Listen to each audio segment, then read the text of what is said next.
Aquí estamos con Alex Campos. Alex, qué gusto saludarte. Bienvenido a Líder Visión TV. No, muy contento de estar aquí, estar contigo y bueno, en el set espectacular de Líder Visión. Muy bien. La verdad es que muchos te conocen ya como un artista consagrado. Evidentemente tenés un don y un talento para la música, pero ¿cómo fueron tus orígenes? ¿Cómo llegaste hasta aquí? Bueno, fueron en la iglesia local, ¿no? El conocer a Jesús y el estar desde pequeño con mi familia en la iglesia, en una pequeña iglesia del barrio. Ahí fue cuando comenzamos a curiosear con los instrumentos.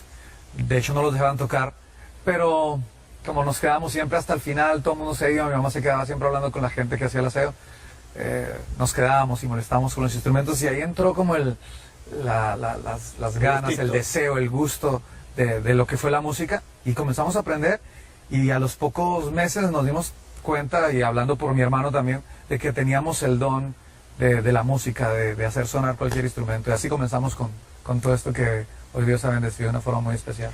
Y tu iglesia local entonces fue el primer escenario donde pudiste compartir la música que Dios te daba, pero ¿sos compositor desde muy pequeño o eso vino después? No, yo comencé a cantar las canciones que se cantaban en ese momento.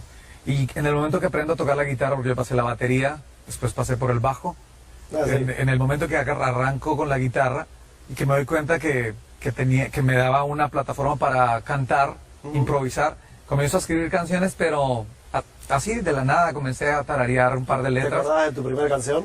Iba caminando en este mundo y sin un rumbo vivía por vivir. No entendía el porqué de esta vida, buscaba la salida, buscaba el amor de un padre. Esas fueron las primeras líneas que escribí. Muy bien. ¿Y eso cuándo lo escribiste? ¿Cuántos años tenías? 17 años tal vez, 16, 17 años tal vez. Ya que mencionás a tu papá, sabemos por tu primer libro, Del llanto a la sonrisa, que tuviste una relación un tanto tormentosa con él, ¿cierto? Él se separó de tu mamá, viviste algunas escenas difíciles en tu adolescencia, y de hecho hay dos cosas que mencionás en ese libro que son bastante fuertes. Una es un abuso sexual y la otra es tu problema con la vista. Contanos un poquito de eso. ¿Cómo formó tu identidad esas vivencias?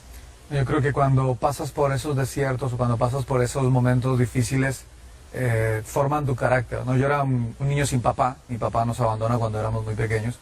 Y ese faltante de papá y de mamá un poco, porque mi mamá tiene que salir a trabajar, hace que yo comience a ser muy independiente y que me comience a levantar con rebeldías, con dolor en mi corazón, con rencor, con rabia, y necesitaba, después de que conozco a Jesús, pasar por diferentes etapas y diferentes cosas para primero conocer a Dios, conocer su amor, su restauración, que es sana, que libera, y número dos, para formar mi carácter, porque era una persona de un carácter muy fuerte, muy complicado, no podía dar amor, y yo creo que todas estas cosas, al mirar hacia atrás, tengo que decir que aunque fueron dolorosas y diría, bueno, no sé si las quisiera repetir, claro, pero gracias a Dios que pasaron, porque pusieron una base muy fuerte para que yo hoy pudiera estar de pie.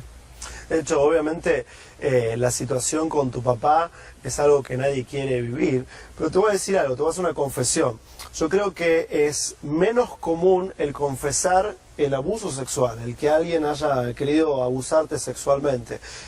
Sé por lo que cuenta tu libro que fue aún en el ámbito de la iglesia.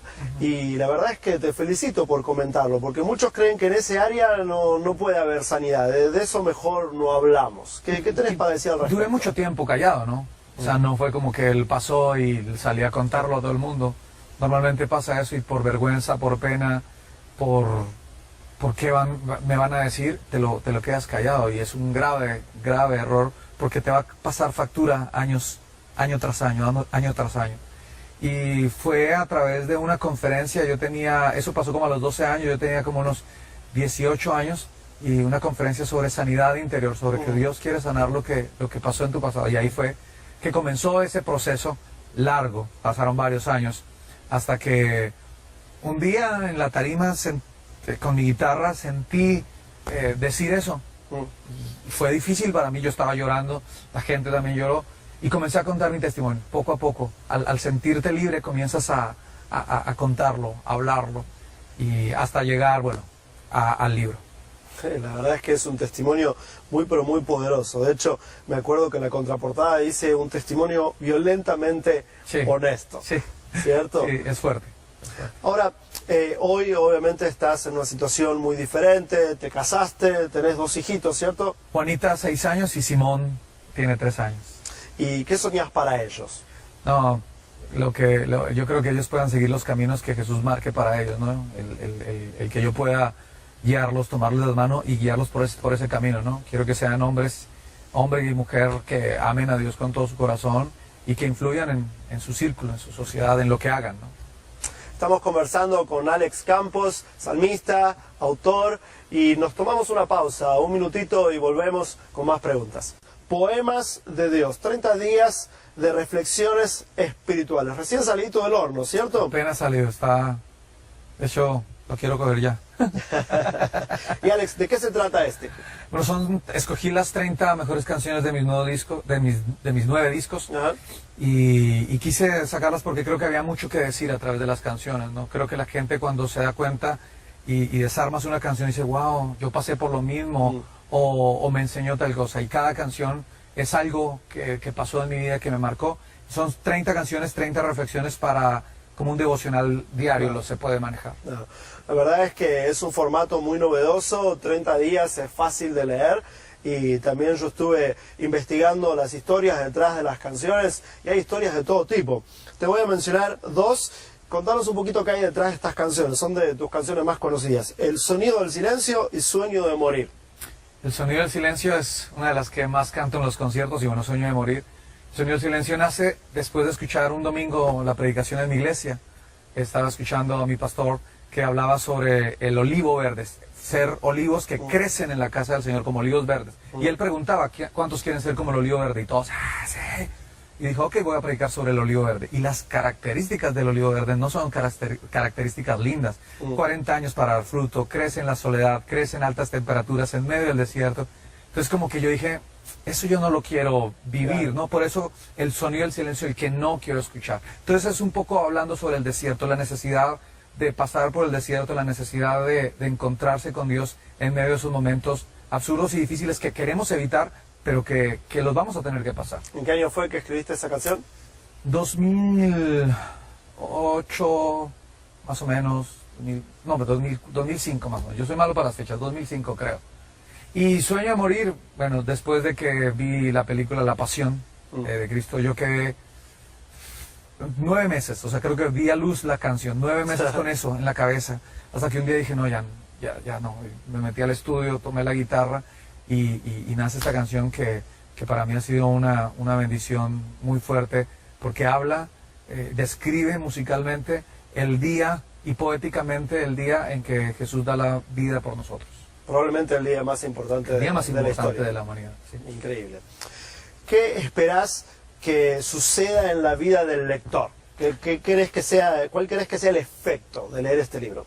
Yo creo que conocer un poquito más de Dios, un poquito más de Él, y profundizar un poco en la palabra, porque para escribir el libro tuve que leer mucha palabra, y hay muchos versículos. Entonces me encantaría que los jóvenes, que la gente que lo lea, vaya a la palabra y lea la Biblia y vea que pues las canciones de Alex Campos no solamente son poesías, sino que realmente son poemas de Dios que vienen a través de la lectura bíblica, del estar conectado en devocionales con Dios. Y digamos, ¿es solamente para tus fans este libro? No. Este libro es para todas las personas, ¿no? O sea, obviamente para toda la gente que nos sigue, y a las que no nos siguen, y a los que no nos quieren seguir, también para ellos. ¿Cómo se combina con tu libro anterior? Yo creería, es un lenguaje muy parecido. Mi libro anterior es mi testimonio, mi vida. Obviamente hacen algunas canciones como Al Taller del Maestro, que es como un antes y un después en el Alex Campos. Y bueno, esto es ya como un desglose de todo lo que ha sido mi caminar con el Señor, desde que conozco al Señor, de mis experiencias. Entonces creo que son 2 libros diferentes, pero muy profundos. Vos sabés que el liderazgo, muchos dicen, es sinónimo de influencia. ¿Cómo quisieras influenciar a través de tus discos y de la literatura a las personas que tenés la oportunidad de afectar? Creo que influenciarlos a que puedan conocer un Dios personal, real, y sacar un poco a la gente de ese cuadro religioso, forzoso, pesado, que vemos en toda América Latina. Y creo que a través de mi música, a través del libro, de los conciertos, de la película que estamos también promocionando, todas estas cosas, es mostrar a un Jesús cercano, mostrar a un Dios personal, excelente, juvenil, alegre, que quiere ser parte de nuestro caminar. Y Alex, a vos, ¿qué es lo que más te cuesta en tu vida espiritual? Yo creo que el no tener un día a día ordenado, de que voy al trabajo de 8 a 5 y tengo mi hora de almuerzo, sino que todos mis días son, un día estoy volando, un día estoy trasnochando, un día, eso me ha costado, mantener un equilibrio en mi vida devocional, con mi familia. Entonces tengo que todo el tiempo estar organizando, reorganizando, otra vez organizando y organizando, y tener como unos 4 o 5 esquemas para los viajes, las giras, el estar en casa, cuando estoy en casa pero trabajando, cuando estoy en casa pero grabando. Muchos creen que andar viajando de un lado al otro es divertido y siempre glamoroso. No, al principio sí, al principio sí, el primer avión que tomé como que, Barranquilla, me acuerdo. Pero después de varios años, que te cobra factura un poquito, ¿no? Y quieres estar, y más cuando tienes hijos. Seguro. Y quieres estar con ellos. Seguimos conversando con Alex Campos. Seguimos aquí conversando con Alex Campos, autor del libro Poemas de Dios. Alex, ¿te pesa, te gusta, te atrae, te contrapone la fama? ¿Qué pensás? Sabes que debería pesarme un montón, pero creo que no la he asimilado. Creo que el estar con una esposa maravillosa, una familia y un equipo tranquilo que te trata como cualquier persona, eso te hace mantener los pies sobre la tierra. No me gusta cuando, hola, no, Alex, y aquí, o como ese servilismo, le huyo a eso. Y porque siento que soy como cualquiera de mis compañeros, estoy para servirles, y a veces como que cuando voy a los conciertos y la gente grita el nombre y todo eso, me doy cuenta que yo soy el burrito, ¿no? He entendido desde muy pequeño, entender que yo soy el burrito, que él es el que va sobre mí, ¿no? Entonces, trato de mantener ese tema muy alejado, y mi esposa sobre todo es la que me ayuda a mantener ese tema bien equilibrado. Que sos famoso, tenés miles de seguidores en Twitter, en las redes sociales. Ahora, eso, ¿cómo afecta a tu familia? ¿Y ellos cómo lo sienten? Tu esposa. Afecta un poco, sobre todo con mi esposa, ¿no? Porque el momento en que las redes sociales, por ejemplo, ahorita acabamos de llegar a 6 millones de personas en Facebook, pues como que ellos están esperando que tú les digas algo, o sea, te están siguiendo. Y pues diariamente tratamos de poner algo y como que eso te va a veces absorbiendo, ¿no? Te va demandando. Claro. Y a veces estás como en una reunión familiar o estás en algo en la casa y eso te está pidiendo tiempo y te está pidiendo tiempo también la casa. Entonces se pelea mucho con eso y tienes como que ordenar a decir, yo solamente tengo que sacar tiempo para esto. Y si tengo algo que contar, pues que esperen hasta al próximo día, ¿no? Pero entender que mi prioridad pues es mi esposa y mis hijos, si el momento lo da y lo amerita. Y más porque las redes sociales ya con un celular estás conectado y dándole... lo bueno y lo malo, ¿no es cierto? Exacto, lo bueno y lo malo. Ahora, ¿en serio crees que nunca se te subió a la cabeza la fama? Bueno, en este último tiempo tengo un disco que se llama Regreso a ti. Y no sé si fue la fama o qué sé yo, que se me subió a la cabeza. Pero Dios me tuvo que recordar que necesitaba volver a mi primer amor con Él. Yo creo que sería más es cuando descuidas tu relación con Dios buena, tu relación con Dios, tu intimidad con Dios buena, no una intimidad con Dios como de a las carreras y de paso. Cuando descuidas eso, pasa de que comienzas a alejarte y no te das cuenta, ¿no? En el momento en que abres los ojos dices, se me fue el barco. Claro. Y de pronto puede llegar a ser parte de esa fama. Ahora, la fama siempre se ve como algo positivo en el mundo de hoy, sin embargo tiene su costo, su precio, que no solamente es con la familia, sino con gente que se enoja. Estaba mirando al preparar la entrevista a ver qué preguntas te hacía en YouTube tu nombre, y hay un montón de cosas fabulosas y un montón de cosas bien, pero bien fuertes. Hay gente que te pega palos bien duros. ¿Qué sentís de eso? Al principio, ¿qué te provoca? Al principio me molestaba mucho, ¿no? Porque esta gente no me conoce y cualquier cosa que tú dices o haces, por ejemplo, yo me acuerdo hace poquito, me tomé una foto y salí haciendo así. Y la gente, mucha gente, no, que esa es una señal del diablo y que aquí, y se forman unas polémicas entre los grupos. Yo opté por no leer esos comentarios, ¿no?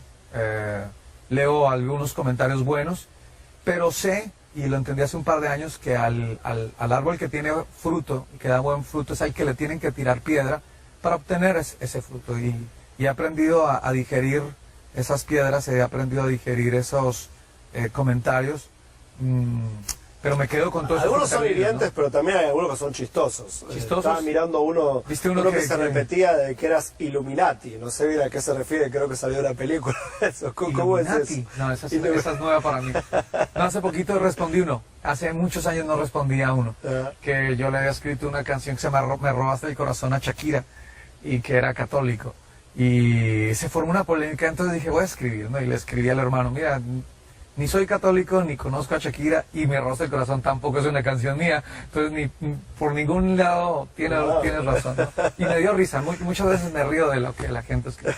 Ahora, tu esposa seguramente ve eso también, ¿no se Sí. enoja, no le preocupa? Fíjate que mi esposa es mucho más tranquila, tiene un carácter más relajado. Yo soy el que como que, gracias a Dios que mi esposa como que, amor, deja así, o sea, gente que no te conoce, yo te conozco. Alex, ¿qué sueños tenés pendientes? ¿Qué proyectos te quedan? Bueno, este año estamos con nuestro libro Poemas de Dios y con una película en 3D grabada en Argentina, se llama Regreso a ti en 3D, en 3D. Lo estamos estrenando en diferentes teatros de América Latina, ya estuvo en Ecuador, ya estuvo en Colombia, en Puerto Rico y seguimos en Argentina, seguimos en Centroamérica. En cines. En cines. Y después saldrá el material en Blu-ray. Así que estamos trabajando en eso. Y en agosto voy a sacar mi nuevo disco y es la primera vez que lo voy a decir en público. Va a ser mi primer disco congregacional de alabanza y oración. Siempre he hecho música a la que estoy acostumbrado a escribir, pero hace unos 2 años estoy sintiendo muy fuerte hacer música congregacional.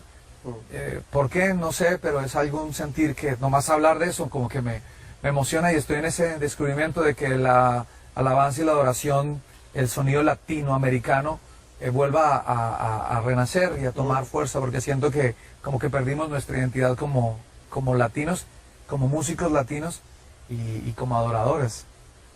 Tenés pastor, ¿cierto, Alex? Sí, mi pastor, Andrés Corzón y Rocío. ¿Y cómo es congregarte? ¿Cómo es que Alex, que viaja, que tiene tantas plataformas y es conocido en el mundo, tiene su pastor de iglesia local? ¿Cómo funciona eso? Tengo mi pastor y mis líderes, ¿no? A los cuales doy cuentas, con las cuales hacemos trabajos. Por ejemplo, ahorita estamos en un trabajo, toda la iglesia está haciendo trabajo de parejas, entonces pues yo también tengo que estar, y cuando no estoy en las reuniones por video tengo que estar, y me hacen un seguimiento a veces un poco diferente a los miembros de la iglesia, pero por mis viajes.